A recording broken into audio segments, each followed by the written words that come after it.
मुफ्ती मुजीब रहमान जा बयान जी समात ला मुफ्ती मुजीब साहब जो यूट्यूब चैनल ज़रूर सब्सक्राइब कंदा।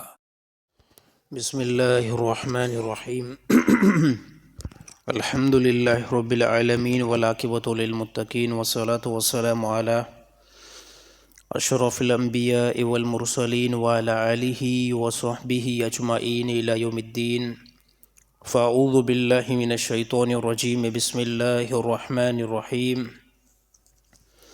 व क़ाल अल्लाहु तआला व मन यअमल मिस्क़ाल ज़र्रतिन खैरन यरह व मन यअमल मिस्क़ाल ज़र्रतिन शर्रन यरह।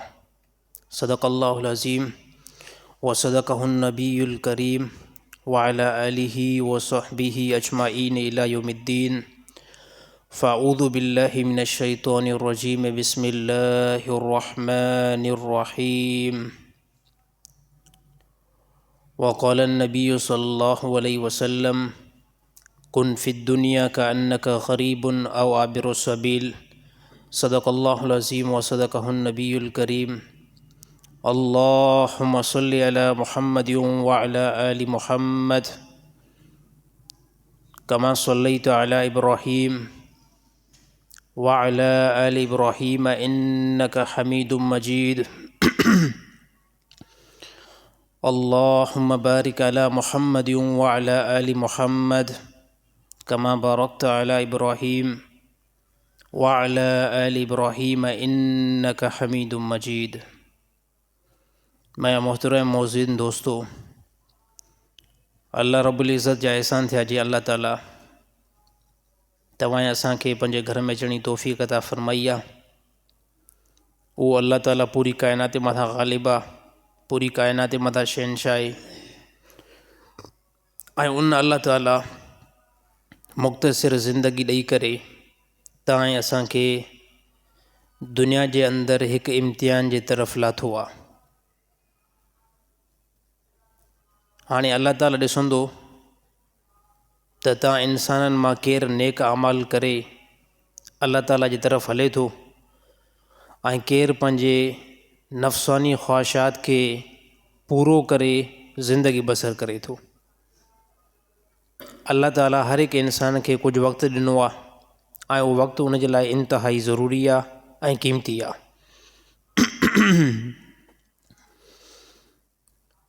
जंहिंमें नबी सल्लल्लाहु अलैहि वसल्लम होशियारु बंदो उनखे बयानु कयो आहे जेको हिन थोरी ज़िंदगी जे अंदरि रही करे अल्लाह ताला जे अहकाम जे मुताबिक़ ज़िंदगी बसर करे ऐं बाद में ईअं फ़रमायूं त उहो बंदो नादान नासमझ आहे जेको इन थोरी ज़िंदगी जे अंदरि रही करे अल्लाह ताला खे नाराज़ करे, अल्लाह ताला जी नाराज़गी खे ख़रीद करे।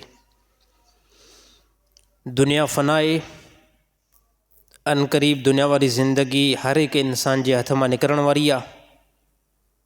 हिन जी जवानी, हुस्न, माल, जेको कुझु नज़र अचे थो सभिनी खे फ़नाइयत आहे। बाक़ी बका जेकी आहे उहा अल्लाह रब्बुल इज़्ज़त जी ज़ात खे आहे।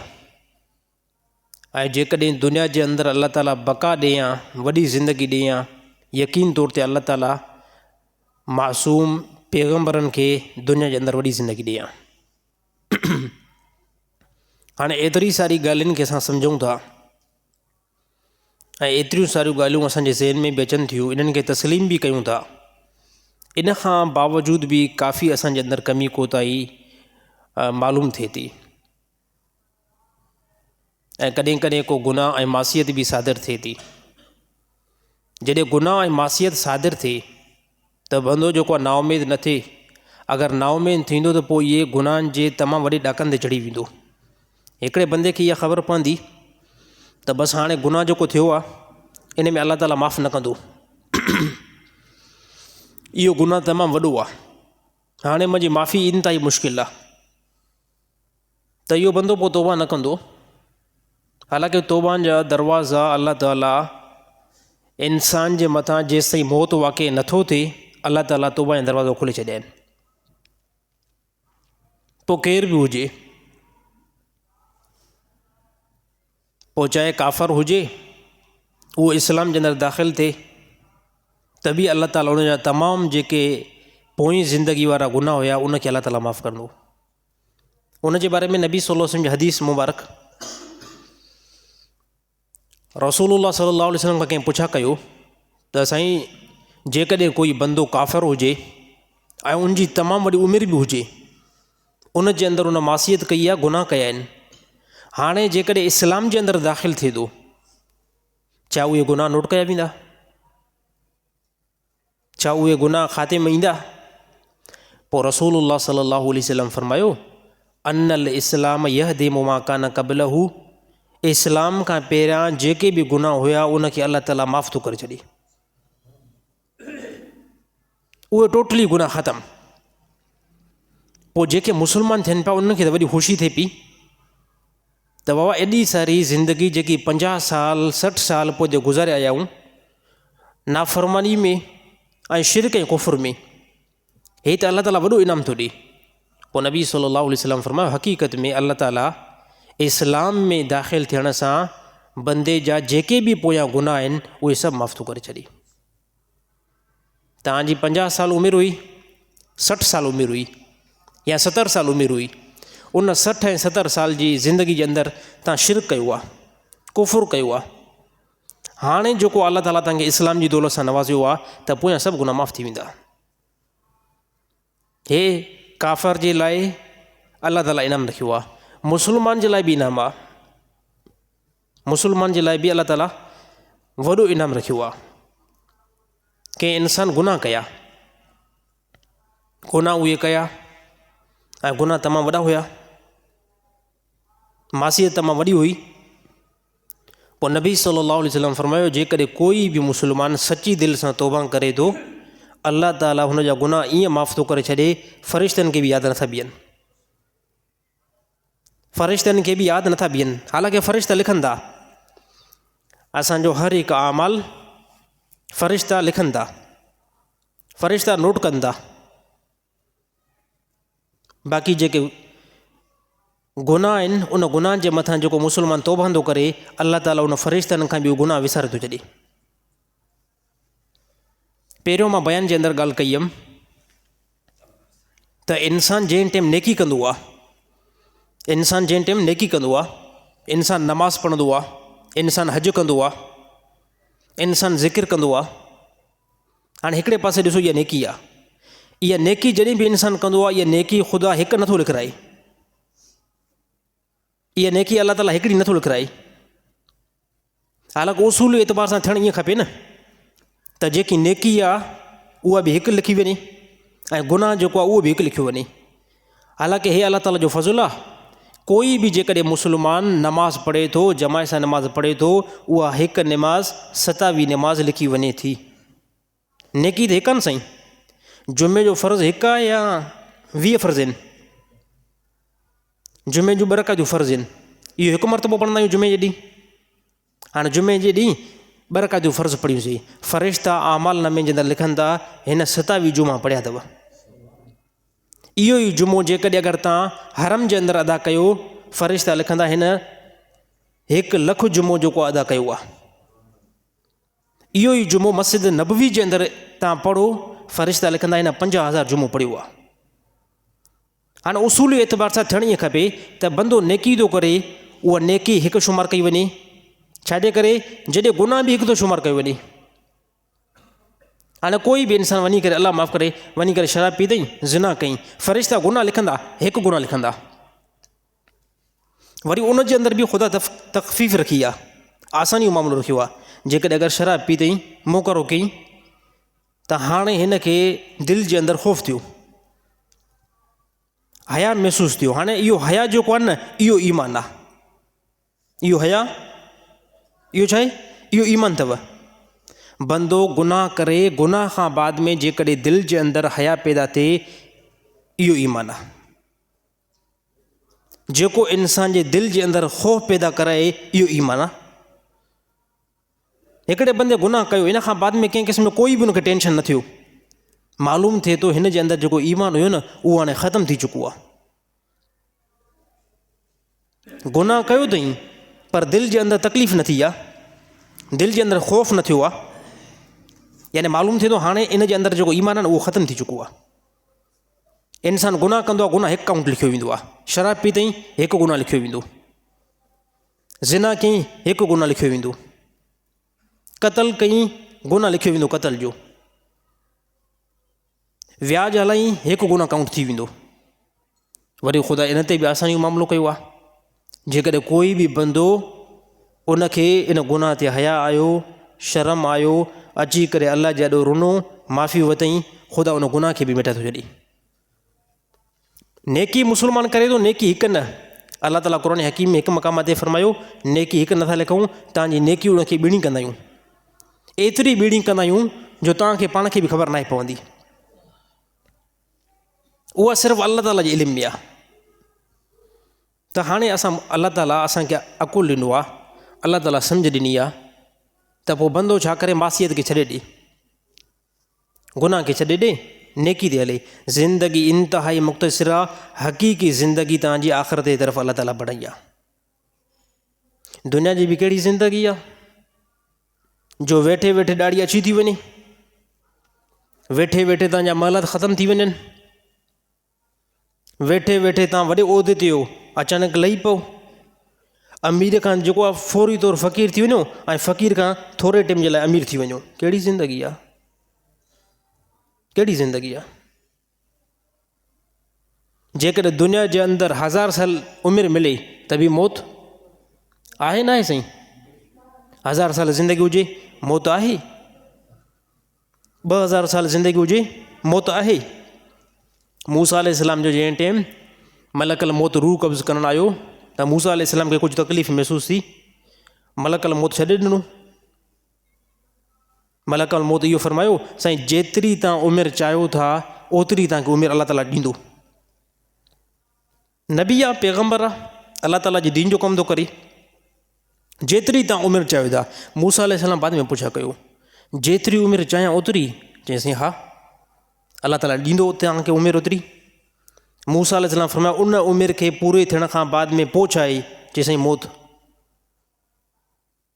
पोइ बि मौत वाक़ई थींदो। मूसा अलैहिस्सलाम फरमायो, बहितर आहे त बसि हिन टाइम रूह कब्ज़ कर, जो 1000 साल खां बाद में मौत अचे, 500 साल खां बाद में मौत अचे, त बहितर आहे हिन टाइम मौत अचे, हिन टाइम मौत अचे। त दुनिया जूं जेके बि शयूं आहिनि अल्लाह ताला वक़्ती तौर ते ॾिनियूं आहिनि, इनखे इस्तेमालु कयो, अल्लाह ताला जो शुक्र अदा कयो ज़रूरत जे एतबार सां। पर ईमान वारो, तव्हांजो जेको मक़सदु आहे, तव्हांजो जेको मक़सदु आहे उहो अल्लाह खे राज़ी करणु आहे, उन मक़सद खे यादि कयो। दुनिया जे अंदरि मां कमाइणु बिल्कुलु न आयो आहियां, दुनिया जे अंदरि शादी करण मुंहिंजो मक़सदु न आहे, दुनिया जे अंदरि घुमणु फिरणु मुंहिंजो मक़सदु न आहे, दुनिया जे अंदरि उथणु वेहणु मुंहिंजो मक़सदु न आहे, बहितरीनु लिबास पाइणु मुंहिंजो मक़सदु न आहे। ईमान वारो मक़सदु हिकिड़ो आहे, अल्लाह ताला तव्हांखे पंहिंजी इबादत लाइ बनायो आहे। अल्लाह ताला छो इबादत लाइ बनायो? हालांकि अल्लाह ताला खे ज़रूरत आहे छा? अल्लाह खे कंहिं क़िस्म जी कोई बि ज़रूरत न आहे। यादि रहणु खपे असांजी नमाज़ुनि जी, असांजे रोज़नि जी, असांजे ज़िक्र अज़कार जी अल्लाह खे कंहिं क़िस्म जी कोई बि ज़रूरत न आहे। अल्लाह जो जेको शान बुलंद आहे उहो बुलंद रहंदो, अल्लाह जो जेको मक़ाम बुलंद आहे उहो बुलंद रहंदो। अल्लाह ताला असांजी इबादत जो मोहताज न आहे। नमाज़ जी ज़रूरत मुजीब रहमान खे ख़ुदि खे आहे, रोज़नि जी ज़रूरत ख़ुदि मुजीब रहमान खे पंहिंजी आहे। छाजे करे इहे हिकु उहे शयूं आहिनि जो अल्लाह ताला इन्हनि सां राज़ी थींदो ऐं आख़िरत मुंहिंजी बहितर थी वेंदी, आख़िरत ज़िंदगी मुंहिंजी सुहिणी थी वेंदी। इन जे लाइ अल्लाह ताला हुकुम ॾिनो, ईमान वारो नमाज़ खे क़ाइमु कयो, ज़कात खे ॾियो। ज़कात जी अल्लाह खे ज़रूरत कंहिं क़िस्म कोई बि न आहे। छा ज़कात जो पैसो अल्लाह ताला पंहिंजे तरफ़ घुराईंदो आहे? आसमान जी तरफ़ घुराईंदो अल्लाह ताला कंहिं फ़रिश्ते जे ज़रिए सां? पहिरियों ज़कात मुख़्तलिफ़ हुई ॿियनि क़ौमुनि जे अंदरि, ॿियनि क़ौमुनि जे अंदरि ज़कात मुख़्तलिफ़ हुई। मूसा अलैहिस्सलाम जे ज़माने जे अंदरि ज़कात मुख़्तलिफ़ हुई। जानवर को ज़िबा कंदा हुया, क़ुर्बानी जे लाइ ॾींदा हुया, उहो जानवर पहाड़ ते वञी करे बीहारींदा हुया, उन जानवर खे बाहि लॻंदी हुई, मालूम थींदो हो त इहो हाणे क़बूल थी वियो। ऐं जंहिंखे बाहि न लॻे इंसानु ख़्वार थी बीहंदो हुयो, अड़े बाबा हिन जो जेको जानवर क़बूल न थियो आहे।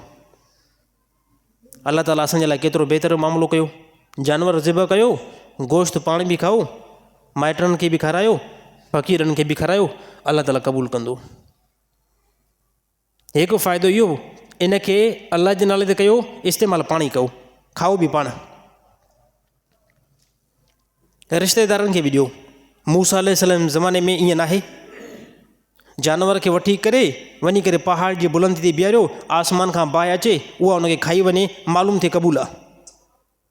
ऐं उहो जानवर उते ई बीठो हुजे, इंसानु ख़्वार थी बीहंदो हुयो, अड़े बाबा हिन जो लॻे थो हराम जो पैसो हुयो, हिन जो पैसो हराम जो हुयो, इन जे करे क़बूल नाहे थियो।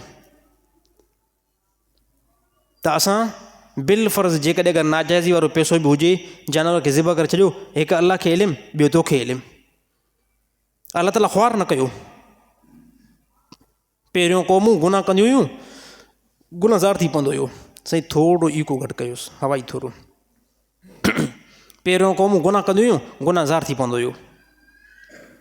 अल्लाह ताला लिखाए छॾींदो, दरवाज़नि ते लिखाए छॾींदो त हिन बंदे राति शराब पीतो आहे, क़तल कयो आहे, फलाणी फलाणी मासियत कई आहे। सुबुह सां माण्हू हुनखे तानो ॾींदा हुया, अड़े बुछड़ा, अड़े ज़ालिम, अड़े निबागा, तूं ज़िना कई आहे राति जो। माण्हू नक खणण जहिड़ा न हुया उन टाइम। अल्लाह ताला केतिरो आसानी जो मामिलो कयो आहे। बिल फ़र्ज़ राति जो अगरि गुनाह सदर थी वञे, कंहिंखे कंहिं क़िस्म जी कोई बि ख़बर न पवंदी आहे। अगरि गुनाह असांजो ज़ाहिर थी वञे, तव्हांजो चहिरो मूंखे न वणे, मुंहिंजो चहिरो तव्हांखे न वणे, हिक ॿिए खे सलाम बि न कयो तव्हां मुस्लमान, साईं आहे न हे। अगरि कंहिंखे ख़बर पइजी वञे त फिलाणो जेको जमायती आहे, हिन राति अहिड़ो मोकारो कयो आहे, छा हिनखे कोई बि जमायती सुबुह जो सलाम कंदो? छा ठीकु आहे, यार गुनाह न कयो आहे। अल्लाह ताला इहे एब जेको ढके छॾिया, अल्लाह ताला इहा मासियत रखे, इहा ढके छॾी। अल्लाह ताला वॾो रहम जो मामिलो कयो आहे त मुस्लमान रुजू थिए, अल्लाह सां सचो थिए। अल्लाह सां सचो थींदव, अल्लाह सां सचा थींदव, अल्लाह ताला तव्हांजा तमामु मामला आसान करे छॾींदो। अल्लाह सां सचाई छा आहे? अल्लाह सां नेठि सचाई छा आहे? सचाई इहा आहे त मां अकेलो हुजां त बि अल्लाह ताला जी इबादत कयां, मां अकेलो हुजां त बि नमाज़ अल्लाह लाइ पढ़ां, ऐं जेकॾहिं मां वॾे मजमे में बीठो आहियां, उते बि मां अल्लाह जे लाइ नमाज़ पढ़ां। शैतान काफ़ी विश्वास ईअं बि ॾींदो आहे न, अॼु जुमे जो ॾींहुं आहे, वञ सभु तुंहिंजा दोस्त नमाज़ ते ईंदा, पोइ माण्हू मथां इहो था न ॾियनि, अड़े तूं जुमे जे अंदरि नमाज़ न हुई, जुमे जे ॾींहुं तूं नमाज़ ते न हुई, पोइ मथां दोस्त तानो ॾेई विझनि, पोइ इन जे करे मां वञा थो हाणे, उते मूंखे काफ़ी दोस्त ॾिसंदा, वरी जॾहिं मां ख़लवत में थियां, कंहिं क़िस्म में कोई बि नमाज़ न पढ़ां। त अल्लाह सां सचा थियो। मां पहाड़ में आहियां, मां समंदर में आहियां, मां रेगिस्तान इलाइक़े में आहियां, जिते कोई बि इंसान नाहे,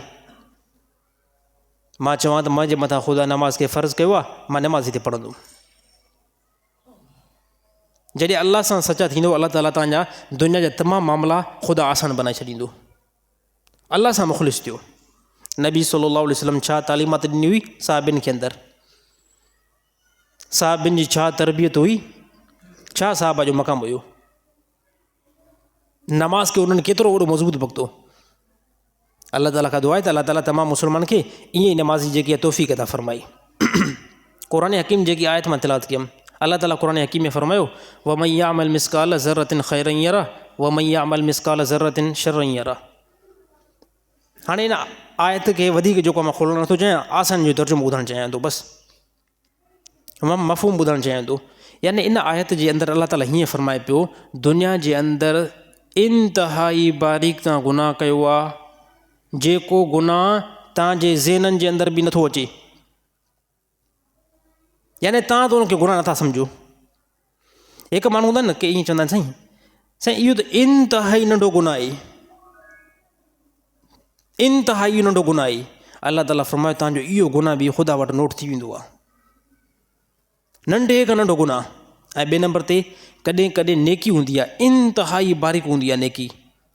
रसूलुल्लाह सल्लल्लाहु अलैहि वसल्लम फ़रमायो नंढे खां नंढी नेकी आहे, रस्ते तां गुज़र कयो था, उते सिर्फ़ु हिकिड़ी तकलीफ़ वारी तव्हांखे शइ नज़र आई, पेर सां ठोकर हणी करे उनखे अॻिते करे छॾियो, फ़रमायो ए साहिबा इन ते ख़ुदा तव्हांखे नेकी ॾींदो आहे।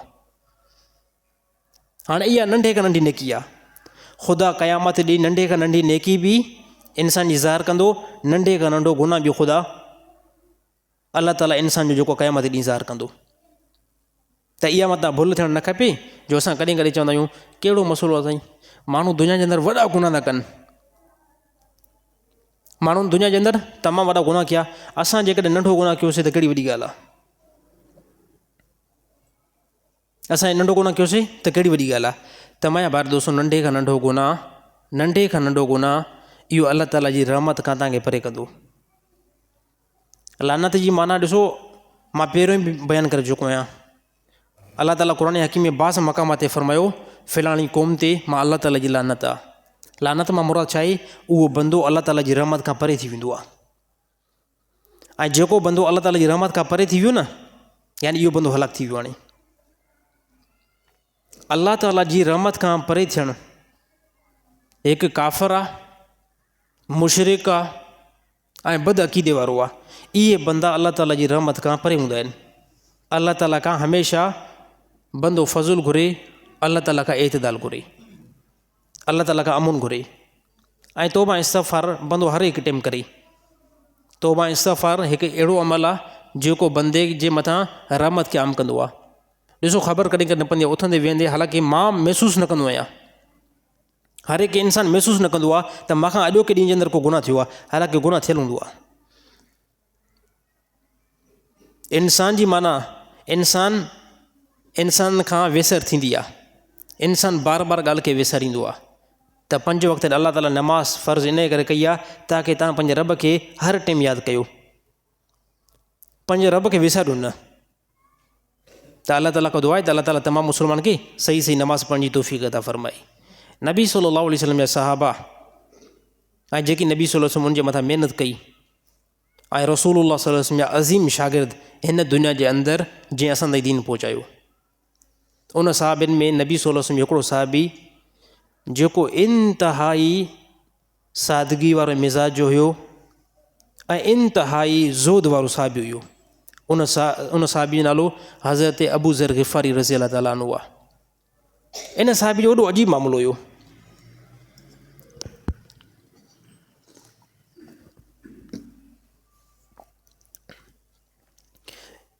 नबी सल्लल्लाहु अलैहि वसल्लम जंगे तबूक ते वञनि पिया, जंगे तबूक ते जीअं जो वञनि पिया, पोइ पहिरियां त नबी सल्लल्लाहु अलैहि वसल्लम सां वॾो मजमो गॾु हलियो, पोइ आहिस्ते आहिस्ते उहो मजमो जेको घटि थींदो वञे पियो। यानी उन में कुझु अहिड़ा कमज़ोर बि हुया जेके नबी सल्लल्लाहु अलैहि वसल्लम उन टाइम छॾे विया, जेके ज़ाहिरी तौर में इस्लाम वारा लॻनि पिया, पर हालांकि उन्हनि जे दिलि जे अंदरि इस्लाम न हुयो। पोइ नबी सल्लल्लाहु अलैहि वसल्लम पुछा कनि पिया त मजमो हाणे घटि थी वियो आहे, पोइ साहिबनि चयो साईं कुझु रुख़्सत कंदा वञनि था, कुझु रुख़्सत कंदा वञनि था। पोइ नबी सल्लल्लाहु अलैहि वसल्लम हिकु मक़ाम ते पहुता। उते नबी सल्लल्लाहु अलैहि वसल्लम हिकु साहबी खे ॾिठो जेको परे खां पैदल थो अचे। त नबी सल्लल्लाहु अलैहि वसल्लम परे खां ॾिठो ऐं अलाह जे नबी फरमायो, ए साहबा इहो अबू ज़र ग़िफ़ारी त नाहे? पोइ साहबा बीठो ऐं ॾिठूं त उहो साहबी क़रीब ईंदो वञे थो। पोइ साहबिन चयो, वल्लाह कसम खणी करे ॻाल्हि कयूं था, इहो अबू ज़र ग़िफ़ारी आहे, इहो साहबी अबू ज़र ग़िफ़ारी आहे। नबी सल्लल्लाहु अलैहि वसल्लम फरमायो, अबू ज़र ग़िफ़ारी जे मथां ख़ुदा रहम करे, अबू ज़र ग़िफ़ारी जे मथां ख़ुदा रहम करे। त नबी सल्लल्लाहु अलैहि वसल्लम फरमायो, इहो हिन टाइम अचे बि अकेलो थो। ए साहबा, इहो हिकु वादी जे अंदरि जॾहिं मौत ईंदो उन टाइम बि अकेलो हूंदो ऐं जंहिं ॾींहुं क़यामत ॾींहुं उथंदो न त बि अकेलो क़बर खां वञी करे उथंदो। पोइ नबी सल्लल्लाहु अलैहि वसल्लम जो पसे मंज़र बयानु कयो। हाणे इहो साहबी भला पोइ हिते रहिजी छो वियो ऐं पैदल छो पियो अचे? ॾिसो, हे साहबा खे रसूलुल्लाह सल्लल्लाहु अलैहि वसल्लम उबत हुई। इन साहबी जो उठ इंतिहाई सुस्त हुयो जो नबी सल्लल्लाहु अलैहि वसल्लम जो मजमू काफ़ी टाइम अॻिते वधी वियो, छो त सवारियूं हुयूं साहबिन वटि, मुख़्तलिफ़ क़िस्म जूं सवारियूं न, त साहबा स्पीड में निकिरी विया। अबू ज़र ग़िफ़ारी रज़ी अल्लाह ताला अन्हु जो उठ कमज़ोर हुयो, इंतिहाई कमज़ोर हुयो। पोइ ॾिठईं त हाणे उठ एतिरो कमज़ोर आहे, ईअं न त नबी सल्लल्लाहु अलैहि वसल्लम जो मजमू मां निकिरी वञे। पोइ हिन साहिबी छा कयो, उन उठ खां सामान लाहे करे उन सामान खे पंहिंजी पुठी ते रखियईं, मुकमल सामान खे पंहिंजी पुठी ते, ऐं पैदल हलणु लॻो। नबी सल्लल्लाहु अलैहि वसल्लम परे खां सुञाते वरितो त अबू ज़र ग़िफ़ारी रज़ी अल्लाह ताला अन्हु चइबो। नबी सल्लल्लाहु अलैहि वसल्लम फरमायो, अबू ज़र ग़िफ़ारी जे मथां ख़ुदा रहम करे त इन जे मथां इहो जिहाद में अचे बि अकेलो थो, इन जे मथां मौत वाक़िअ थींदो उन टाइम बि अकेलो हूंदो, ए साहबा क़बर खां निकिरंदो उन टाइम बि इहे अकेलो हूंदो, उन टाइम बि इहे अकेलो हूंदो। ऐं एतिरो फ़क़ीर साहबी हुयो इहो जो नबी सल्लल्लाहु अलैहि वसल्लम फरमायो, जेकॾहिं अगरि कंहिं बि मुस्लमान खे, कंहिं बि साहबी खे ईसा अलैहिस्सलाम जहिड़ो नमूनो ॾिसणो आहे, ईसा अलैहिस्सलाम जहिड़ी फ़क़ीरी ॾिसणी आहे, ईसा अलैहिस्सलाम जहिड़ो ज़ुहद ॾिसणो आहे, त उहो मुंहिंजे साहिबी अबू ज़र ग़फ़ारी रज़ियल्लाहु ताला अन्हु खे ॾिसे। यानी दुनिया खां बिल्कुलु हुन साहिबी जो तालुक़ु कटियलु हुयो। न को घर ठाहिण जो शौक़ु हुयो, न को दुनिया जे अंदरि को महल ठाहिण जो शौक़ु हुयो, कंहिं क़िस्म जो कोई बि न। ऐं नबी सल्लल्लाहु अलैहि वसल्लम फरमायो, ए साहबा, हिन जी दीन इस्लाम सां एतिरी सचाई आहे, जीअं हे ज़ाहिरी एतबार सां सचो थो लॻे न, मूंखे अलाह ताला ॿुधायो आहे त हे बातिनी एतबार सां बि एतिरो सचो आहे, बातिनी एतबार सां बि एतिरो सचो आहे। त जेकॾहिं अगरि कंहिं बि बंदे खे ईसा अलैहिस्सलाम जी फ़क़ीरी ॾिसणी आहे, ईसा अलैहिस्सलाम जी गुरबत ॾिसणी आहे, त उन साहिबी, उन मुस्लमान खे खपे अबू ज़र ग़फ़ारी रज़ियल्लाहु ताला अन्हु मुंहिंजे साहिबी खे ॾिसे। नबी सल्लल्लाहु अलैहि वसल्लम दुनिया खां विया, नबी सल्लल्लाहु अलैहि वसल्लम जीअं दुनिया खां विया त पोइ मदीने जे अंदरि हुयो। पोइ साहबा सां अक्सर जेको अबू ज़र ग़फ़ारी रज़ियल्लाहु ताला अन्हु जो इख़्तिलाफ़ु थींदो हुयो। जॾहिं जंगियूं थियूं ऐं तमामु वॾो माल ईंदो वियो न, त पोइ साहिबिन खे अक्सर ईअं चवंदो त इन माल खे रखो न, याने एतिरो ज़ुहद रखंदो, चवंदो हिकिड़ो रुपयो बि पंहिंजे खाइण लाइ बि न रखो, सभु अलाह जे रस्ते में ॾेई छॾियो, मुकमल रक़म अलाह जे रस्ते में ॾेई छॾियो। त पोइ साहिबिन ॾिठो त अबू ज़र ग़फ़ारी रज़ियल्लाहु ताला अन्हु यानी तमामु साहबा सां इन मामले ते इख़्तिलाफ़ु रखंदो त जेको बि माल गनीमत मां जेकी बि शइ अचे थी न, उनखे स्टॉक करे रखो न, उहो मुकमल अलाह जे रस्ते में ॾेई छॾियो।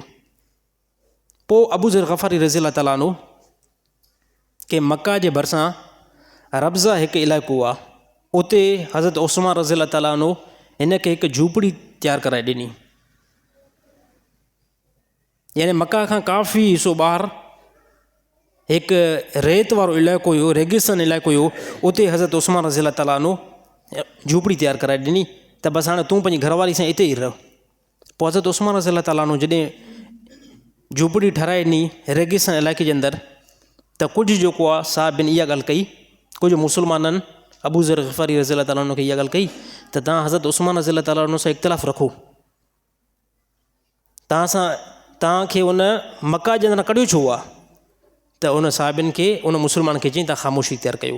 यादि रहणु खपे त हज़रत उस्मान रज़ियल्लाहु ताला अन्हु मुस्लमाननि जो ख़लीफ़ो आहे, मुस्लमाननि जो सरबराह आहे।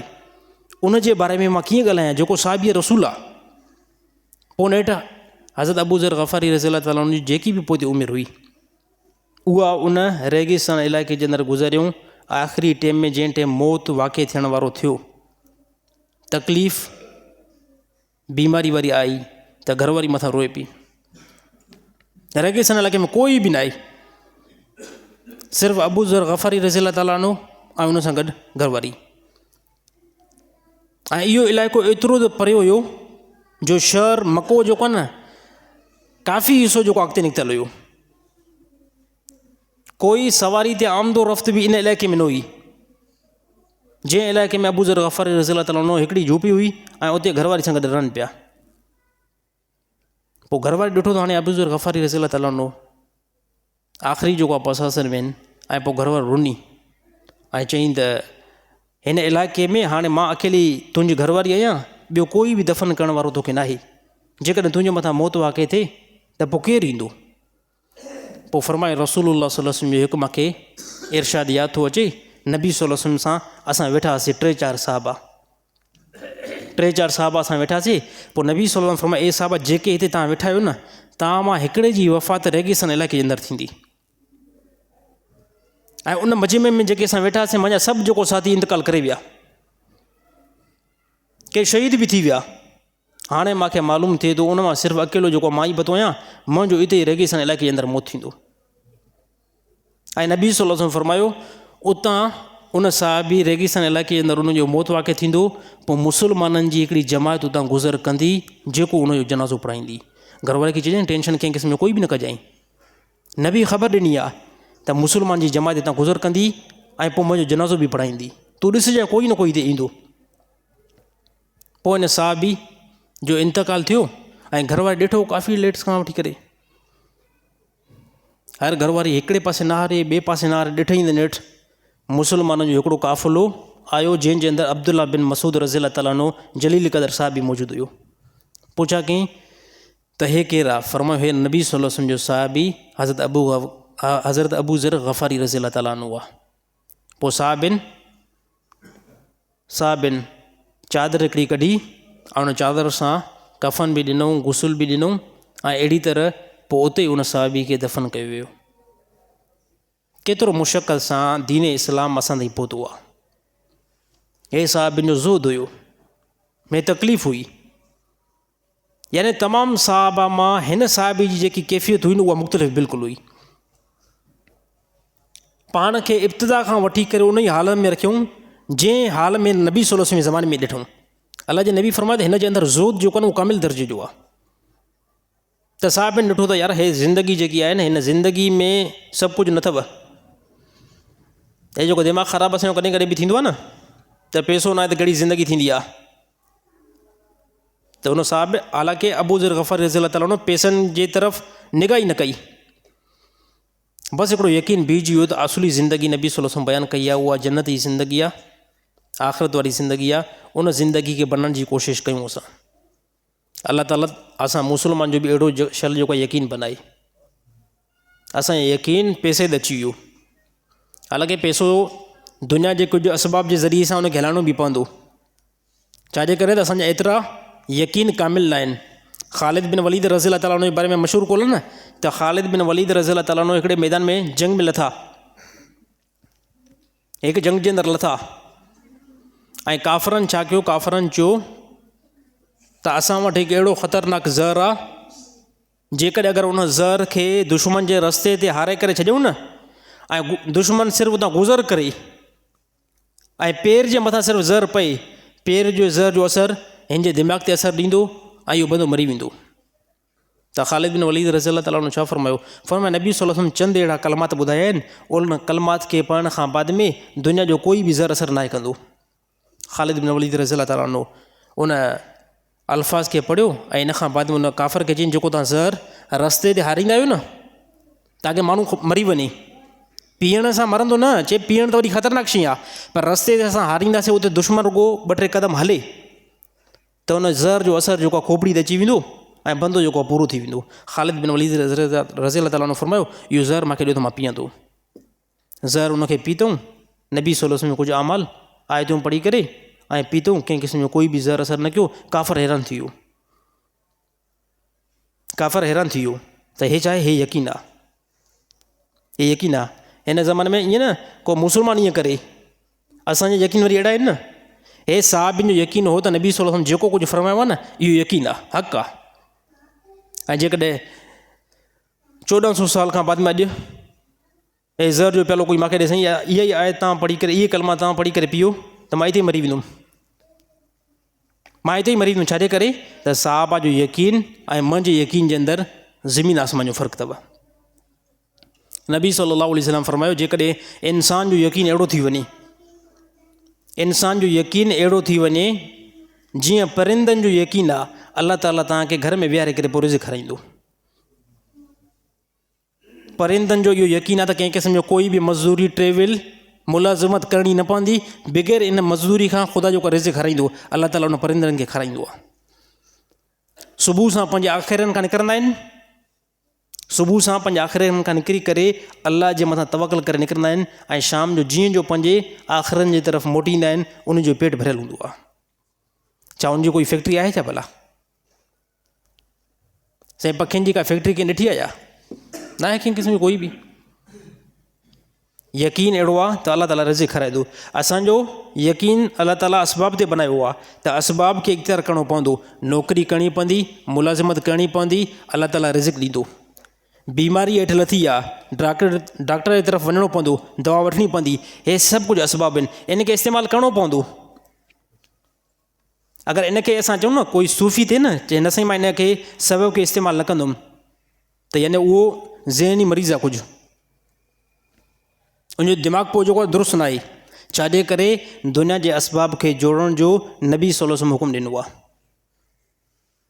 नबी सल्लल्लाहु अलैहि वसल्लम पाण तिजारत कई आहे, कंहिं क़िस्म जो कोई बि ऐब न आहे, तिजारत तव्हांखे करणी पवंदी। साहबा मुलाज़मत कई आहे, 1400 साल खां बाद में तव्हां मुस्लमान खे मुलाज़मत करणी पवंदी। तंहिं ॻाल्हि सम्झ में अची थोरी घणी त हे छा आहिनि, हे असबाब आहिनि। बीमार थियासीं न, सूफ़ी थी करे सुम्ही न पोइ त इलाजु न वठंदुमि। अलाह ताला जेकी बि दुनिया जे अंदरि मर्ज़ जेको अलाह ताला लाथो आहे न, अलाह ताला उन सां गॾु उनजो इलाज बि लाथो आहे। इलाजु वठिणो पवंदो, नबी सल्लल्लाहु अलैहि वसल्लम जी सुन्नत आहे। यानी इहे कुझु अहिड़ा तरीक़ा आहिनि जंहिंखे फॉलो करिणो पवंदो। अलाह ताला जी बंदगी बि कंदो, अलाह ताला जे अहकाम ते ज़िंदगी बि गुज़ारींदो। इन शयुनि खे तव्हांखे फॉलो करिणो पवंदो। हिकु बुज़ुर्ग हो न पंहिंजे किताब जे अंदरि की ॻाल्हि लिखी, उनजो कंहिं इलाइक़े जी तरफ़ मूंखे वञणु थियो, शायदि को हज जो मुंहिंजो सफ़र थियो। मां काफ़ी हज कंदो वियुमि, कंहिं रेगिस्तान इलाइक़े खे गुज़र कयुमि, पाणी न पियो मिले, पाणी काफ़ी हंधनि ते न पियो मिले। जॾहिं पाणी न पियो मिले, परे खां हिकु मूंखे खूह नज़र आयो। परे खां खूह नज़र आयो त ॾाढी दिलि खे जेको तसली थी, यार ख़ुशी थी त खूह नज़र आयो, कम से कम इन जे अंदरि पाणी त हूंदो। क़रीब में जीअं जो पहुतासीं उनजे अंदरि डोल हुई न ई का रसी हुई, न डोल न रसी, त हे त मुसीबत थी वई न। या त खूह ई नज़र न अचे हा, हाणे खूह नज़र आयो, डोल बि न आहे, रसी बि न आहे, त पोइ इन माण्हू खे अफ़सोस वॾो थींदो। इन माण्हू खे अफ़सोस वॾो थींदो त पाणी मौजूदु आहे, पर पाणी खे हासिलु करण जो आलो जेको आहे मौजूदु न आहे। थोरो हिन पोइ ते क़दम खयां, हलियो नाव में थी करे, ॾिठईं त को हरणी आई, जंगल जो को जानवर आयो, उहो खूह जे अची करे मथां जीअं जो बीठो त खूह जो सॼो पाणी किनारनि ते अची करे पहुतो ऐं उन पाणी पीतो। उन जानवर हे वॾो हैरान थियो, यार हे वॾो हैरान थियो त अशरफुल मख़लूक़ात मां इंसान, मूंखे आले जी ज़रूरत पवे थी, रसी जी ज़रूरत पए थी, अलाह ताला हिन खे बग़ैर रसी खां पाणी खूह जे मथां पीआरियो। पोइ गेब खां आवाज़ु इहो आयो त तुंहिंजो यकीन हुयो त रसी हूंदी, डोल हूंदी त मां पाणी पीअंदुमि। ऐं इन जानवरनि जो इहो यकीन आहे, अलाह ताला बग़ैर डोल खां बग़ैर रसी खां ख़ुदा पाणी पीआरींदो आहे। इन खे इन जे गुमान जे एतबार सां पाणी पीआरींदो, तव्हां इंसान खे पंहिंजे गुमान जे एतबार सां पाणी पीआरींदो। त यकीन जेको अलाह ताला जी ज़ात जे मथां अची वञे। नबी सल्लल्लाहु अलैहि वसल्लम फरमायो, कंहिं बि इंसान खे कोई इंसान नुक़सानु नाहे पहुचाए सघंदो। कंहिं बि इंसान खे कोई बि इंसान नुक़सानु नाहे पहुचाए सघंदो, मगर उहो जेको ख़ुदा हिन जी तक़दीर में लिखी चुको आहे। कंहिं बि इंसान खे कोई बि इंसान नफ़ो न ॾेई सघंदो आहे, मगर उहो या ओतिरो ई जेतिरो अलाह ताला अॼोके ॾींहं में तव्हांजो मुक़दर लिखियो आहे। हाणे हे यकीन जेकॾहिं थी वञे न त लड़ायूं ख़तमु, पोइ फितनो बि ख़तमु।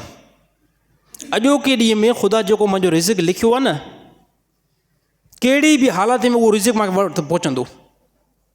पोइ भले तरीक़ा हराम जा इस्तेमालु कयो, अगरि हराम जो तरीक़ो इस्तेमालु न बि कयो न, हलाल जो तरीक़ो इस्तेमालु कयो, जेकी अॼोके ॾींहं में रक़म मिलणी आहे तव्हांखे मिली वेंदी। हे साईं अब्दुल करीम ॿेर वारे जा अल्फाज़ हुया। साईं अब्दुल करीम ॿेर वारे साहिबु उन पंहिंजे बयान जे अंदरि इहा ॻाल्हि कई, चढ़ धाड़ेलनि खे चऊं था त अॼोके ॾींहं जे अंदरि जेकॾहिं अगरि तव्हां धाड़ो न हणो आहे, अलाह ताला एतिरी रक़म तव्हांखे हलाल जे ज़रिए सां ॾे हा। जेकॾहिं हाणे तव्हां हराम जो कमु स्टार्ट कयो आहे, हराम जो तरीक़ो तव्हां इस्तेमालु कयो आहे न, त पोइ तव्हांखे हराम जे तरीक़े सां उहा रक़म थी मिले। ऐं जेकॾहिं तव्हां इहो धाड़ो न हणो आहे, हलाल जो तरीक़ो इस्तेमालु कयो आहे, अॼोके ॾींहं जे अंदरि ख़ुदा तोखे ₹1 ॾे हा। त डिपेंड इंसान जे मथां थी करे। इंसान जेकॾहिं अगरि हलाल खे फोकस कंदो, अलाह ताला ॾींदो। साईं अॼोके ॾींहं जे अंदरि जेकॾहिं अगरि तव्हांजो ₹1,00,000 रिज़्क़ किथे लिखियलु आहे न, बग़ैर टेंशन खां जेको तव्हांखे मिली वेंदो, कोई मसइलो न आहे। अॼोके ॾींहं जे अंदरि जेकॾहिं ₹1,00,000 नुक़सानु मिलणो आहे न, कंहिंजे चवण सां कुझु बि न थींदो। हाणे हे यकीन आहे, इहो यकीन हर हिकु मुस्लमान जो थियणु खपे। साहबा जो जॾहिं इहो यकीन बीठो न, ॾिसो साहबा जो यकीन बीठो न, त नबी सल्लल्लाहु अलैहि वसल्लम फरमायो नफ़ो अलाह जे तरफ़ां थो अचे, नुक़सान बि कंहिंजे तरफ़ां थो अचे, अलाह जे तरफ़ां। नबी सल्लल्लाहु अलैहि वसल्लम साहिबनि खे चयो हलो हाणे हलूं था जिहाद ते। काफ़रनि पोइ हिते ॻाल्हि कई त तव्हांखे छा थियो आहे? साहिबनि खे चयूं भला तव्हांजो ज़हन हिन टाइम कमु नथो करे छा? माज़अल्लाह। साहिबनि जो छो? चए तव्हांजो तयारु फ़सुलु बीठो आहे, हाणे जेकॾहिं वेंदव तव्हांजो फ़सुलु जेको उॾी वेंदो। ऐं फ़सुलु ओॾो लेट सां थींदो आहे, खजूर वारो। साहिबा उन टाइम ग़रीब हारपो, यानी फ़सुल जो हारपो कंदा हुया। गैर मुस्लमान जूं बाग हूंदा हुया ऐं साहिबा उते कमु कंदा हुया। गैर मुस्लमान जो तव्हांजो छा थियो आहे? तयारु फ़सुल खे छॾे था वञो, तव्हांखे नबी जो आहे जिहाद तरफ़ हलो। साहिबनि चयो नबी जे इन कौल जे अंदरि हिकमत आहे, बरकत आहे, अल्लाह असांखे नुक़सानु न ॾींदो। साहबा विया, जंग फतह करे मोटी आया, ऐं मोटी आया त इहे ई बाग़ उहे ई बीठा आहिनि। ऐं फ़सुलु साहबा चयो इन टेम जेको खयोंसीं न, पोयनि काफ़ी सालनि खां मथे खयोंसीं। हाणे दुनिया जो ज़हन छा थो चवे, दुनिया जी अकुल छा थी चवे, तयारु फ़सुल खे छॾणु बंदे खे नुक़सानु ईंदो न, अॻिते वञा या पाण शहीद थी वञा, या पोइ ते सुभाणे काफ़र जेको आहे फ़सुल न ॾियनि, हे ॻाल्हि ज़हन जे अंदरि ईंदी आहे। पर जॾहिं मामला यकीन वारा थी वेंदा आहिनि त पोइ अलाह ताला मामिलो बि अहिड़ो ई कंदो आहे। दुनिया में सभई असां यकीन ते हलंदा आहियूं, यकीन ते हलंदा आहियूं न, कमु कयो पहिरीं तारीख़ ते तनख़्वाह मिलंदी। हाणे ज़हन जे अंदरि इहा बि ॻाल्हि हूंदी आहे न, कहिड़ी ख़बर पहिरीं खां पहिरियां भरी जो वञे, पहिरीं खां पहिरियों जो भरी वञे, ऐं काफ़ी मामला इहे थिया बि आहिनि त इंसानु ख़ौफ़ जे अंदरि हलंदो आहे, त यकीन करे उन वटि बीहंदो आहे, पहिरीं खां बाद में तनख़्वाह मिलंदी पई आई। अड़े ईमान वारो मुस्लमानो, अलाह ताला इन शइ जो हुकुम ॾिनो आहे, तव्हां इबादत कंदव, नेक थींदव, मुतक़ी थींदव, अलाह ताला तव्हांजी जॻह जन्नत बनाई आहे, इन ते मथां यकीन कयो। अगरि जेकॾहिं यकीन न कंदव, जेकॾहिं यकीन न कंदो, कंहिंखे कोई बि नुक़सानु न पहुचंदो, कंहिंखे कोई बि नुक़सानु न पहुचंदो। नुक़सानु तव्हां पंहिंजे नफ़्सनि खे ॾींदव। इन जे करे नेकी कंदा कयो ऐं गुनाहनि खां बचंदा कयो। तव्हांजो गुनाह कंहिं बि इंसान जे ॿिए खाते में न वेंदो। जेके बि हिते नौजवान वेठा आहिनि, अगरि कंहिंखां बि को गुनाह सादिर थियो न, मुजीब रहमान जे खाते में थोरी ईंदो। अलाह ताला इतदाल कंदड़ आहे, इंसाफ़ कंदड़ आहे, ऐं तव्हां जेकी बि नेकी था कयो उहा नेकी मुंहिंजे खाते में न ईंदी। तव्हां खां मुंहिंजी नमाज़ जे बारे में सुवालु क़यामत ॾींहुं न कयो वेंदो, मूंखां तव्हांजे नमाज़ जे बारे में सुवालु न कयो वेंदो, मूंखां इहो पुछा कयो वेंदो तूं पंहिंजे अमाल जी हिसाबु ॾे। त उन अमाल खे क़यामत ॾींहुं मंज़र खे साम्हूं रखे करे ज़िंदगी बसर कयो। रसूलुल्लाह सल्लल्लाहु अलैहि वसल्लम फरमायो, साहबा जेके मजलिस खे नबी सल्लल्लाहु अलैहि वसल्लम मुस्कुराईंदे ॾिठो, साहबा मुस्कुराइनि पिया, नबी सल्लल्लाहु अलैहि वसल्लम ॾिठो साहिबनि खे। अलाह जे नबी फरमायो, ए साहबा जेकॾहिं क़बर जो मंज़र यादि अची वञे, पोइ जेकी मुस्कुराहट हिन टाइम मां ॾिसां थो, ए साहबा इहा तव्हांजे मथां कैफ़ियत न हुजे। जेको क़बर जो मरहलो अलाह ताला मूंखे ॾेखारियो आहे, ऐं जेकॾहिं तव्हांजे आॾो हुजे, तव्हां इहा कैफ़ियत इख़्तियार न कयो। अलाह जो कसम, साहबा जी खिलण बि जेको आहे हिदायत हुई। साहबा जो मुस्कुराइण ईअं न हुयो त को साहबा जीअं असां हिन टाइम खिलूं था, ईअं को साहबा खिलनि पिया। इंसान मथां कैफ़ियत अची वेंदी आहे, कंहिं ॻाल्हि ते साहबा मुस्कुरायो। ऐं पोइ बि रिवायतुनि जे अंदरि चए थो, साहबा आख़िरत जे तमामु मरहलनि खां ज़्यादा में ज़्यादा जंहिंजे मथां रोअंदा हुया, क़बर जे मथां वॾो रोअंदा हुया। साहबा बहादुर मैदान जिहाद में निकिरनि था, तलवारूं खणी करे निकिरनि था, इंतिहाई वॾा बहादुर, दुश्मननि जे मथां सख़्तु। ऐं जॾहिं मामिलो अचे थो अलाह जहिड़ो, जॾहिं नमाज़ पढ़नि था, नमाज़ खां बाद में जॾहिं दुआ घुरनि था, साहबा नंढे ॿार वांगुरु रोअनि था, नंढनि ॿारनि वांगुरु रोअनि था। ऐं साम्हूं जेकॾहिं को वॾे में वॾो काफ़र थो अचे, ऐं उन काफ़र जे मथां इंतिहाई शदीद, इंतिहाई सख़्तु जेको आहे रवैयो रखण वारा आहिनि, जॾहिं पंहिंजे रब जे आॾो बीहनि था ऐं नमाज़ पढ़नि था। हज़रत अली साईं जे बारे में आई रिवायत, हज़रत उमर रज़ी अल्लाह ताला अन्हु जी वफ़ात जे टाइम, शहादत जे टाइम रिवायत आई। हज़रत अबू बकर सिद्दीक़ जे वफ़ात जे टाइम जी रिवायत आई, ऐं अहिड़ी तरह हज़रत उस्मान रज़ी अल्लाह ताला अन्हु जी शहादत जे टाइम रिवायत आई। इन चइनि साहिबनि जी रिवायतुनि खे जेकॾहिं असां रखूं था, चारई साहबा आख़िरी टाइम में जॾहिं पंहिंजे रब सां वञी करे मिलनि था, कैफ़ियत कहिड़ी आहे, रोअण वारी। तव्हां असां त उथंदे वेंदे खिलूं था, कॾहिं मौत यादि अचे थो? अल्लाह जो कसम, काइनात जी अज़ीम में अज़ीम सची ज़बान इहो फरमायो हुयो, अबू बकर जन्नती अथव, उमर जन्नती अथव, उस्मान जन्नती अथव, ऐं हज़रत अली साईं जन्नती अथव। काइनात जी सची ज़बान। साहबा खे कहिड़ो टेंशन हुयो? पोइ साहबा चयो न, जन्नती बिशारत, यार रसूल ॾिनी, ॻाल्हि ख़तमु आहे। मुस्कुराईंदा मुस्कुराईंदा आख़िर तरफ़ हलो। साहबा चयो न, पंहिंजे रब जे आॾो आजिज़ी करणी आहे। छा अहिड़ी आजिज़ी तव्हां असां कॾहिं ॾेखारी आहे? नमाज़ूं न आहिनि ज़िंदगी जे अंदरि, अहिड़ी आजिज़ी असां ॾेखारी आहे त अलाह जे आॾो आजिज़ थियो, या अलाह मां गुनाहगार आहियां, मुंहिंजे नमाज़ुनि खे, मुंहिंजे गुनाहनि खे तूं माफ़ु कंदी, मुंहिंजी इबादत खे تو قبول عطا فرما. اللہ تعالیٰ تمام مسلمان جی اڑی کیفیت بنائے.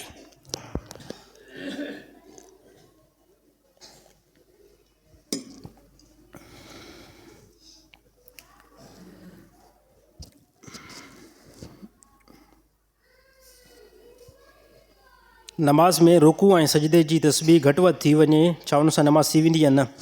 नमाज़ में रुकू ऐं सजदे में तस्बीह पढ़ंदा आहियूं. रुकू में कहिड़ी पढ़ंदा आहियूं साईं ॿुधायो?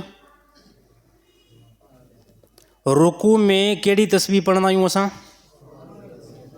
साईं आवाज़ सां पढ़ो, मूंखे ख़बर त नथी पई, अलाए तव्हांखे अचे थी अलाए नथी अचे. रुकू में जेकी मां तस्बीह ॿुधायां थो ॾिसो, छा इहा पढ़ंदा आहियूं? रुकू में हे पढ़ंदा आहियूं न सुबहान रब्बियल आला, ईअं न? रुकू में इहो पढ़ंदा आहियूं न साईं, सुबहान रब्बियल आला, इहा पढ़ंदा आहियूं. रुकू में इहो पढ़ंदा आहियूं न सुबहान रब्बियल आला. अरे यार अफ़सोस आहे, अफ़सोस आहे, अफ़सोस आहे, अफ़सोस आहे यार. रुकू में सुबहान रब्बियल आला न आहियूं पढ़ंदा. रुकू में सुबहान रब्बियल आला न आहियूं पढ़ंदा. रुकू में असां पढ़ंदा आहियूं सुबहान रब्बिल अज़ीम. छा थी वियो असांखे यार? न काफ़ी साथी जेको कशमकश में अची विया, न चए साईं हे ॻाल्हि हीअं हीअं. हाणे ॿुधायो भला आवाज़ सां, रुकू में छा पढ़ंदा आहियूं? सुबहान रब्बिल अज़ीम या सुबहान रब्बिल आला? अच्छा भला सजदे में छा पढ़ंदा आहियूं? हा यादि कयो यार, यादि कयो. हे त अहिड़ो सुवालु आहे जेको 4 साल जे ॿार खे अची वञे. यादि करणु खपे. बहरहाल कमज़ोर आहियूं. अलाह ताला असांजी कमज़ोर नमाज़ुनि खे क़बूल अता फ़रमाए. सभई कमज़ोरियूं, जीअं तव्हां कमज़ोर आहियो, ऐं मेंबर ते जेको वेठो आहे मुजीब रहमान बि कमज़ोर आहे. शायदि मूंखे इन 1-2 मसइले जी ॻाल्हि त अचे थी, शायदि ॿिए कंहिंजी न ईंदी हुजे. त सभई कमज़ोरियूं, त अलाह ताला ॾाढो आजिज़ी कयो.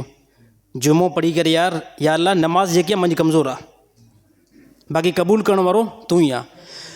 त नमाज़ में जेकॾहिं रुकू ऐं सजदे जे अंदरि तस्बीह असां जेकी पढ़ंदा आहियूं, रुकू जे अंदरि पढ़ंदा आहियूं सुबहान रब्बिल अज़ीम, सजदे जे अंदरि सुबहान रब्बिल आला.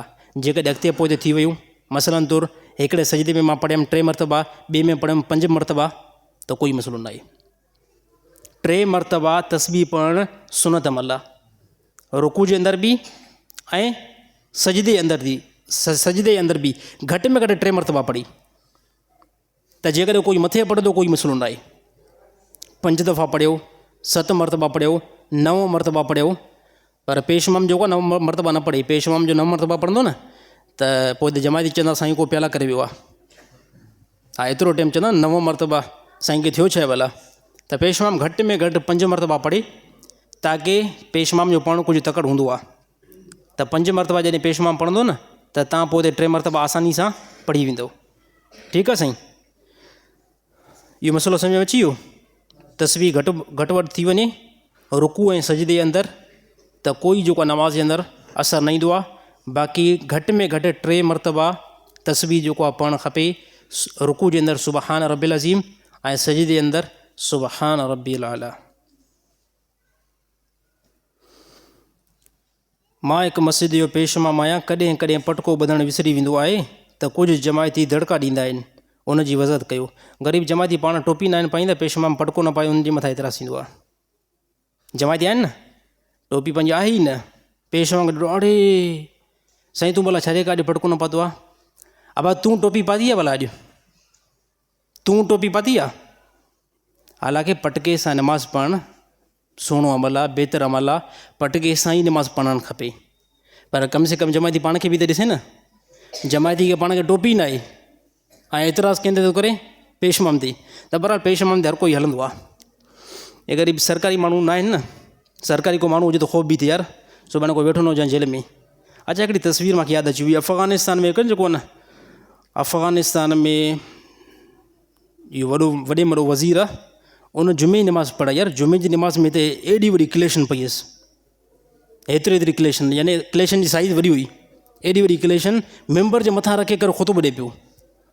ऐं पोइ उते सिंधी कंहिं हिकिड़ी मथां जेको न कमेंट लिखी, चए जेकॾहिं अगरि अहिड़ा ई पेशमाम असांजे सिंध इलाइक़े जे अंदरि अची वञनि न, कोई बि जमायती न चवंदो साईं 5 मिंट मथे थी विया आहिनि. कोई बि जमायती न चवंदो. असांजा ग़रीब पेशमाम में लठ खणी करे बीठा आहिनि. अड़े छा कंदो पेशमाम, लठ अथसि न हथ में, सोक करे विझंदासीं.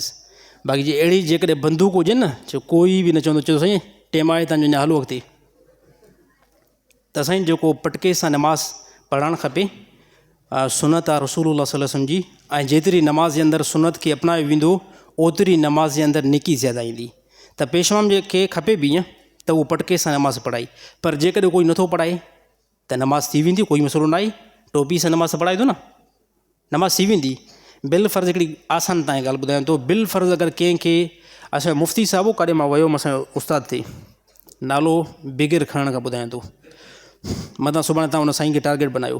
असां वियासीं हुनजी ताज़ीअ ते वियासीं ॻोठ ॾे, पोइ साईं साईं खे टोपी हथ न पई अचे, असां सां गॾु वेठो कचहरी मानी मानी खाराई, टोपी बाद में हथ, पोइ नंढो पुटु खणी वियुसि अलाए छा, टोपी ॾाढी ॻोल्हियईं, पोइ मां पंहिंजी टोपी साईं खे लाहे करे ॾिनमि नमाज़ जे टाइम।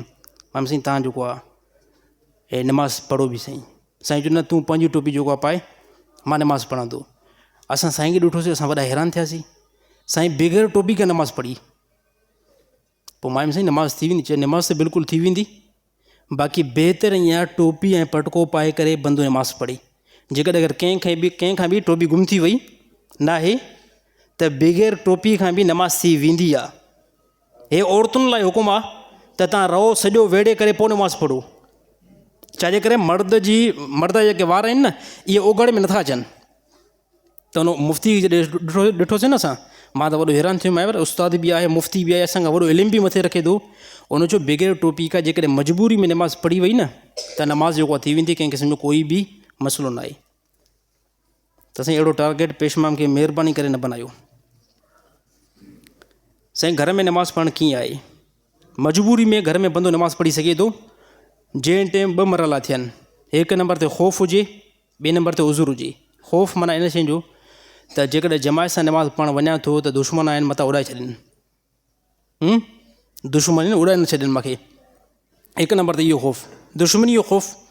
बहरहाल कंहिं बि शइ जो अगरि ख़ौफ़ आहे न, जमायत ते नमाज़ ते वेंदुमि त फ़लाणी शइ जो मूंखे ख़ौफ़ आहे, इन सूरत में बंदो घर में नमाज़ पढ़ी सघे थो। ॿिए नंबर ते बंदो उज़ुर वारो हुजे, पेर भरी पियो आहे, इंतिहाई बीमार आहे, ज़्यादा सर्दी आहे, जेकॾहिं अगरि नमाज़ जी तरफ़ निकितुमि त अधरंग न थी वञे मूंखे, इहे कुझु सूरतूं आहिनि, इन में बंदो घर में नमाज़ पढ़ी सघे थो, शरीयत गुंजाइश ॾिनी आहे।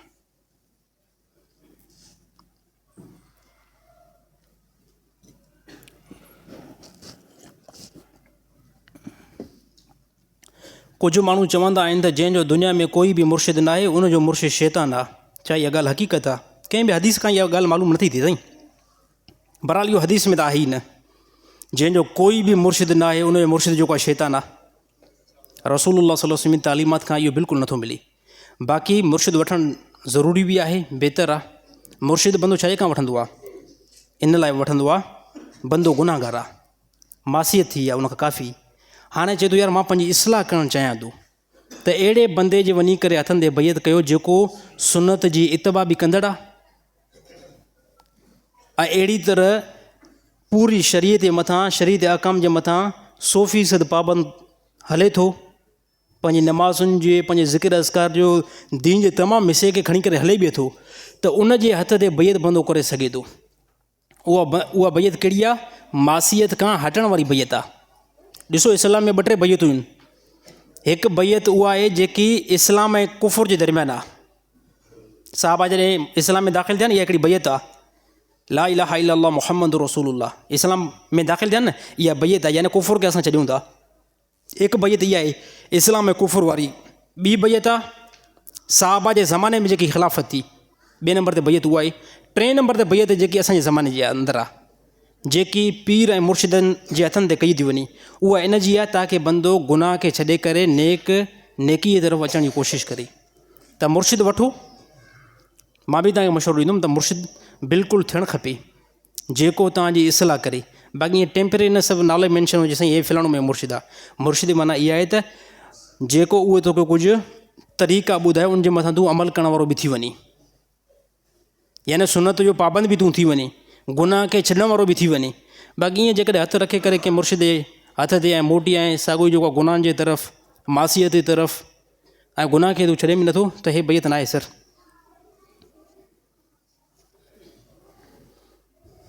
अगरि फजर नमाज़ क़ज़ा थी वञे, छा उनखे ज़ोर जे वक़्तु पढ़ी सघूं था या न? ज़ोर जे वक़्तु न पढ़ो साईं। फजर नमाज़ जेकॾहिं क़ज़ा थी वई आहे त उनखे ज़ोर वक़्तु न पढ़ो, ज़ोर खां अॻु में पढ़ो न। फजर नमाज़ क़ज़ा थी वई आहे, जेतिरो लेट पढ़ंदो ओतिरो तव्हांजे मथां वबाल आहे। ॻाल्हि सम्झ में आई न सही? नमाज़ फजर जी क़ज़ा थी आहे न त बिलफ़र्ज़ थी वई आहे, थियणु न खपे, थी वई आहे न त सिॼु उभरण खां बाद में फौरी तौरु पढ़ंदव तूं। हाणे ॾिसो क़ज़ा थी आहे सुबुह सां 7, 8, 10, 11, 12, 1, 2 7 घंटा तूं क़ज़ा नमाज़ लेट सां पढ़ींदो, कहिड़ी ख़बर हिन 7 घंटनि खां पहिरियों मरी वञी। त नमाज़ जेकी बि क़ज़ा थी आहे उन क़ज़ा नमाज़ खे फौरी तौरु पढ़ण जी कोशिशि कयो। साईं ॻाल्हि सम्झ में अची वई? अगरि फजर नमाज़ क़ज़ा थी वञे त काएं बजे पढ़ंदासीं? 8 बजे पढ़ो, सियारे में सिॼु 7:30 पौणे 8 उभिरे थो, इन टाइम पढ़ी वठो। बाक़ी हे 1 बजे या 2 बजे पढ़णु, जेतिरी क़ज़ा नमाज़ जे अंदरि देरि कंदो ओतिरो तव्हांजे मथां वबाल चढ़ंदो। हा ओतिरो। ऐं नमाज़ माफ़ु न थींदव, यादि रखणु खपे, इहा यादि रखो ॻाल्हि। नमाज़ अगरि ज़िंदगी में क़ज़ा कई आहे इन जी सर माफ़ी न आहे। जॾहिं माफ़ी न आहे त पोइ पढ़णु खपे न सही। पोइ छो असां जेको टोटरा बि कयूं, नमाज़ खे पंहिंजे टाइम ते पढ़ण जी कोशिशि कयूं। अलाह ताला तमामु मुस्लमान खे पंहिंजे वक़्तु नमाज़ जो पाबंद बनाए। साईं आहे न जनाज़ा नमाज़ में सलाम फिराइण खां, जनाज़ा नमाज़ में सलाम, छा लिखियलु आहे साईं? जनाज़ा नमाज़ में सलाम फिराइण खां पहिरियां हथ, अच्छा जनाज़ा नमाज़ में सलाम फिराइण खां पहिरियां हथ खोलजनि या सलाम मुकमल थियण खां पोइ। अच्छा सम्झी वियासीं।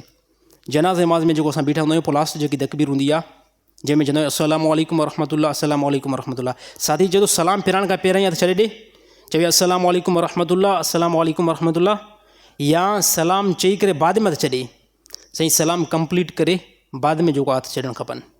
ॻाल्हि सम्झ में अची वई साईं? नमाज़ ईअं सम्झो जनाज़े नमाज़ पूरी थी वई आहे, तकबीरूं सभु थी वियूं, हाणे पेशमाम सलाम थो फिराए, अस्सलामु अलैकुम वरहमतुल्लाह, अस्सलामु अलैकुम वरहमतुल्लाह, ॿई सलाम चई करे पोइ हथ छॾे। पर जेकॾहिं कोई बि बीठो आहे हथ छॾे करे पोइ थो चवे अस्सलामु अलैकुम वरहमतुल्लाह, अस्सलामु अलैकुम वरहमतुल्लाह, इन में बि जनाज़ा नमाज़ थी वेंदी। हा साईं, हथ पहिरियों छॾण सां बि जनाज़ा नमाज़ कंप्लीट थी वेंदी। लास्ट जी ॻाल्हि थो कयां, मतिलबु पहिरीं चओ, आख़िरी तकबीर में चौथीं तकबीर लॻी वई आहे, पोइ सलाम फिराईंदो न पेशमाम, त सलाम फिराइण खां पहिरियां बि जेकॾहिं कोई बि हथ छॾे थो न त उहो जनाज़ा नमाज़ उहा बि थी वेंदी। पर अक्सर उलमा जो कौल इहो ई आहे त सलाम मुकमल थियण खां बाद में हथ खोलिया वञनि। जनाज़े नमाज़ खे सिखण जी कोशिशि कयो।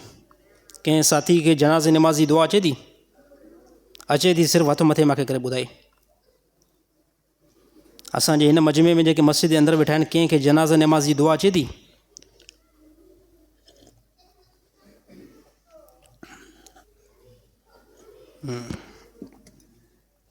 ॿियो भला को साथी? हे त साईं सभु कोटनि सां वेठा आहियो, सूट ऐं बूटनि सां सभई असां वेठा आहियूं, टाइट लॻा पिया आहियूं, लॻे ईअं थो ॼण करोड़पतियूं। दीन इस्लाम न आहे त फ़क़ीरियूं, दीन इस्लाम न आहे त फ़क़ीरियूं न साईं। अंदरि घणा 150 माण्हू हूंदा न साईं। कंहिं ने कैमरो नथो फिरायां, टेंशन न वठो, मीडिया ते बि न ईंदो, पर मां इहो ॿुधाइणु चाहियां थो 150-200 माण्हू वेठा आहियूं न, हथ हिकिड़े खयूं आहे। भला दुआ कुनूत कंहिंखे ॾे, चए भला हथ मथे करणु, दुआ कुनूत मां जाई में पुछा कंदोमांव। अच्छा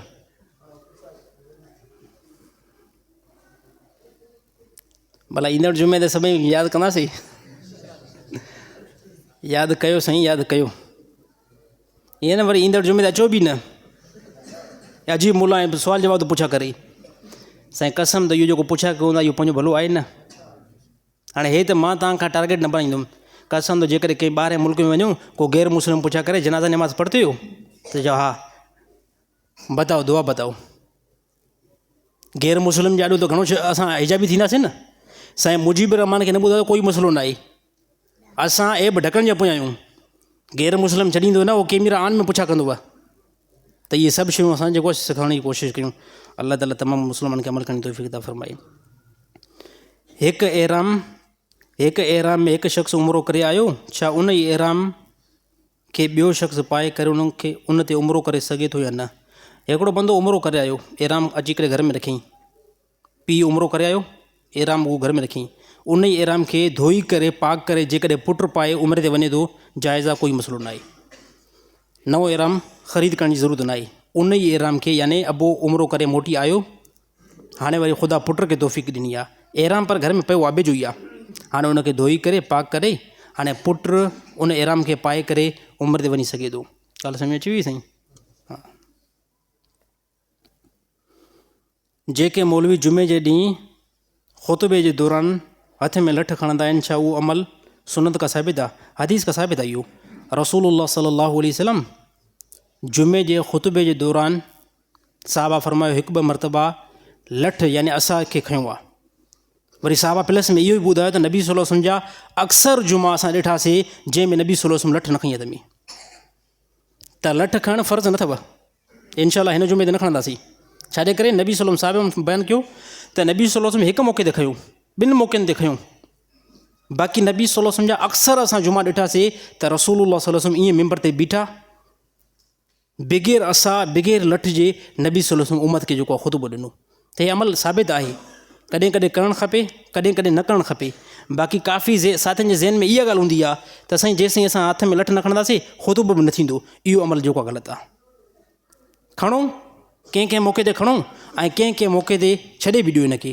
जीअं तव्हां ॾिठो हूंदो मां काफ़ियुनि जुमनि ते लठ न बि खईं आहे, ताकी साथियुनि जे ज़हन मां इहा ॻाल्हि निकिरे त का लठ जुमे जे अंदरि ख़ुतबे जे दौरान खणण का फ़र्ज़ु आहे, फ़र्ज़ु न आहे साईं। हिकु ॿिनि मौक़नि ते रसूलुल्लाह सल्लल्लाहु अलैहि वसल्लम खईं आहे, बाक़ी अक्सर मौक़िया साहिबनि जो रसूलुल्लाह सल्लल्लाहु अलैहि वसल्लम ईअं बीह करे बग़ैर कंहिं असांजे लठ जे ख़ुतबो नबी सल्लल्लाहु अलैहि वसल्लम बयानु कयो आहे। त ॻाल्हि सम्झ अची वई साईं? अल्लाह ताला अमल करणी तौफ़ीक़ अता फ़रमाए। औरत खे मुड़ुसु तलाक ॾिए, हालांकि उहा औरत पेट सां हुजे यानी हमल वारी, छा उन सूरत में तलाक वाक़ई थी वेंदी? बिल्कुलु थी वेंदी। माण्हुनि जे ज़हन में इहा ग़लति फ़हमी आहे त औरत पेट सां आहे यानी हमल सां आहे, टियों चौथों महीनो उनखे पेट में ॿारु आहे, हाणे मुड़ुसु उनखे तलाक ॾिनी आहे, तलाक वाक़ई थींदी न थींदी? तलाक वाक़ई थी वेंदी, बिल्कुलु मामिलो ख़तमु। 3 मरतबा तलाक ॾिनईसि न त इहा औरत इन जे निकाह मां निकिरी वई। हाणे इन जी इदत उन टाइम ताईं हलंदी जेसिताईं ॿारु पैदा नथो थिए। ॿारु जंहिं ॾींहुं पैदा थी वियो न उन ॾींहुं इन जी इदत पूरी, हाणे वञी करे इहा औरत ॿिए हंधि किथे निकाह करे।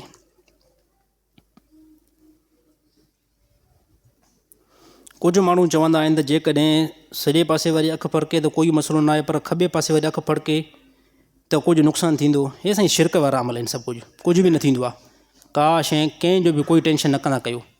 सॼे पासे वारी अखि फड़के थी न, कोई टेंशन न आहे। खॿे पासे वारी, अड़े बाबा अॼु कोई माण्हू मरंदो, अॼु कोई मरंदो, अॼु लॻे थो ट्रक जेकी आहे का उल्टी थींदी, अॼु लॻे थो लख रुपयो को नुक़सानु थींदो। ख़ुदा जा बंदा को नुक़सानु ईंदो आहे, कंहिं बि इंसान खे उनजो इल्मु न आहे।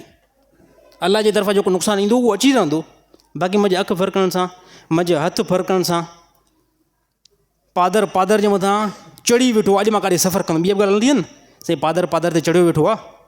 हे कंहिं ज़माने में, हाणे अलाए ॻाल्हि मशहूरु न आहे त ॿी ॻाल्हि आहे, पहिरियों असां नंढा में ॿुधंदा हुआसीं पादर जे मथां ईअं पियो आहे साईं, हे पादर जे मथां पियो आहे। अड़े साईं मुजीब रहमान तूं अॼु लॻे थो सफ़र कंदी, छॾे खां चए तुंहिंजो पादर जे मथां पियो आहे। अड़े ख़ुदा जा बंदा, हे कॾहिं तव्हां जेको आहे अक़ीदा आंदा आहिनि ऐं ग़लति जेको आहे नज़रिया आंदा आहिनि, हे सभु कुझु ग़लति आहे। अखि फड़के थी, कोई बि मसइलो न आहे साईं, वाज़े ॻाल्हि थो कयां।